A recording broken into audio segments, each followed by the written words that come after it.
Hello అండి. ఎలా ఉన్నారు? బాగున్నారా? నేనైతే చాలా బాగున్నానండి. అందరికీ ముందుగా ముక్కోటి ఏకాదశి శుభాకాంక్షలు. ఆ రోజు మేము ఎక్కడికి వెళ్ళాము అనేది అయితే ఈ వీడియోలో అయితే చూపిస్తున్నాను.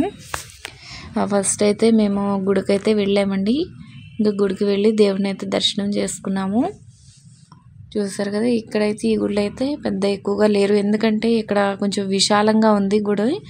అందువల్ల ఏంటంటే ఎప్పుడు వచ్చిన వాళ్ళు అప్పుడైతే వెళ్ళిపోతుంటారు కాబట్టి పెద్ద రద్దీగా అయితే ఏం లేదు. చూసారు కదా, ఇక్కడైతే ముక్కోటి ఏకాదశి కాబట్టి ఈ పక్కన అయితే విగ్రహాలు అయితే పెట్టారు. ఇంకా అందరూ కూడా అక్కడ దర్శనం చేసుకొని ఇక్కడైతే దర్శనం చేసుకుంటున్నారు. తర్వాత ఏంటి అంటే గోశాల అయితే ఉందండి, చాలా ఆవులు అయితే ఉన్నాయి. ఇక్కడ ఏంటంటే గొబ్బెమ్మలు కూడా పెట్టేశారు. ఇక్కడ గోశాల అది ఉంది కాబట్టి ఇక్కడ ఏంటంటే ఆవు నెయ్యి, ఆవు పిడకలు ఇవన్నీ కూడా అమ్ముతారు. ఇంకోటి ఏంటంటే ఆవు పిడకలు ఇంట్లో దూపం వేసుకుంటే చాలా మంచిది అంటారు కదా. చాలామంది ఏంటంటే ఇక్కడ అరటిపళ్ళు అవి కూడా ఆవులకైతే పెడుతున్నారు. చూసారు కదా, గోశాలలో అయితే అలాగా చాలా ఆవులు అయితే ఉన్నాయి. ఇక్కడ అయితే ఇంకా దర్శనం చేసుకున్న తర్వాత మళ్ళీ మేము మా అత్తగారి ఇంటికి అయితే వచ్చాము. ఇక్కడ కూడా మేము దర్శనం అయితే చేసుకున్నాము. ఇది మా ఊరు దగ్గర గుడి వైష్ణాలయం అయితే ఉంది. అక్కడ దర్శనం చేసుకున్న తర్వాత ఇంటికి వచ్చిన తర్వాత ఇంకా మా తప్పదు కదా, వండుకోవాలి కదా. అందుకే ఇంకా నేను పప్పు అయితే వండుతున్నాను. ఈగురు పప్పు అంటాం కదా, పండగ కదా, ఇంకా ఈగురు పప్పు అయితే వండేస్తున్నాను కుక్కర్లో పెట్టేసి. తర్వాత ఏంటంటే మాకు ఇంటి ముందు ఏంటంటే స్థలం ఉంది. ఆ స్థలంలో ఏంటంటే ఇలాగా చిక్కుడు తోట అయితే ఉంది, అంటే చిక్కుడు పాద అయితే ఉంది. ఇక్కడ నేను మా మామయ్య గారు అయితే చిక్కుడుకాయలు అయితే కోస్తున్నాము. ఇంకా మా చిన్న అబ్బాయి అయితే వీడియో అయితే తీశారు. అక్కడ నుంచి కూర్చొని చూస్తున్నారు కదా, ఆయన మా మామయ్య గారు వీడియో ఎలా కోస్తున్నాయి ఏంటని అయితే చూస్తున్నారు. ఇలా కొయ్యి అని చెప్తున్నారు నాకు. అలాగే చాలా బాగా అనిపించింది. అలాగే మన చేతులతో మనం కోసుకొని తింటుంటే అసలు చాలా టేస్టీగా ఉంటాయి కదండి.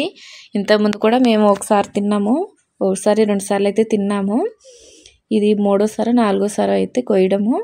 అసలు చాలా బాగుందండి టేస్ట్ అయితే, ఎందుకంటే మందులు అవి ఏమీ వేయం కదా. చక్కగా మన చేతులతో మనం అలా కోసుకొని వండుకొని తింటే చాలా టేస్టీగా చాలా బాగుంటుంది. చూసారు కదా, అసలు చిక్కుడుకాయలు అయితే అలాగా ఉన్నాయి, చాలా బాగున్నాయి చిక్కుడుకాయలు అయితే. ఇంకోటి ఏంటంటే వంకాయలు అలాగే కనకాంబరాలు కూడా ఉంటాయి. ఇక మునగ చెట్టు కూడా ఉందండి. మునగ చెట్టుకి ఏంటంటే అలాగా చిక్కుడు పాదంతా పాకేసేసింది. కనకాంబరాలు ఏంటంటే అంతకుముందే కోసారు. ఇటుపక్క ఏంటంటే నీడ వచ్చేసింది కదా, నీడ వల్ల ఏంటి అంటే అటు సైడు సరిగ్గా పూలు అయితే పూయట్లేదు. ఇంకా అలాగా చిక్కుడుకాయలు అయ్యి కాసేపు అలా కోసేసిన తర్వాత మళ్ళీ కొంచెం బయట పని ఉందని అయితే వచ్చాము మేము, బ్యాంక్ దగ్గర పని ఉందని. ఇంకా అక్కడ ఏంటంటే అక్కడే ఆ ఊర్లోనే మా అత్తగారి ఊర్లోనే ఇంకా స్కూల్లో అయితే ముగ్గులు అవి వేస్తున్నారు. చూసారు కదా, అందరు అమ్మాయిలు అయితే చక్కగా మంచిగా రెడీ అయితే వచ్చారండి. చక్కగా హాఫ్ శారీస్ కట్టుకొని లంగా జాకెట్లు చాలా బాగా అనిపించింది. అమ్మాయిలు చక్కగా అంత ముద్దుగా రెడీ అయితే చాలా మంచిగా రెడీ అయితే అయ్యారు. నేచురల్గా చక్కగా మంచిగా ఇక్కడైతే పండగ వాతావరణం అయితే ఫుల్గా కనిపిస్తుందండి. చూసారు కదా, హరిదాసు అలాగే ఏంటంటే ఇక్కడ పాలు పొంగించడము అంతా టీచర్లు అందరూ కలిసి అసలు చాలా బాగా చేశారు. ఇక్కడ ఏంటంటే మా పెద్దోడైతే చదివాడు ఇంతకుముందు ఈ స్కూల్ అనేది. చూసారు కదా, అసలు చక్కగా వేస్తున్నారు, మంచిగా రెడీ అయ్యారు అమ్మాయిలు అయితే. ఓకేనండి, ఈ వీడియో కనుక మీకు నచ్చితే లైక్ చేయండి, సబ్స్క్రైబ్ చేయండి, షేర్ చేయండి, కామెంట్ చేయండి. Thank you for watching.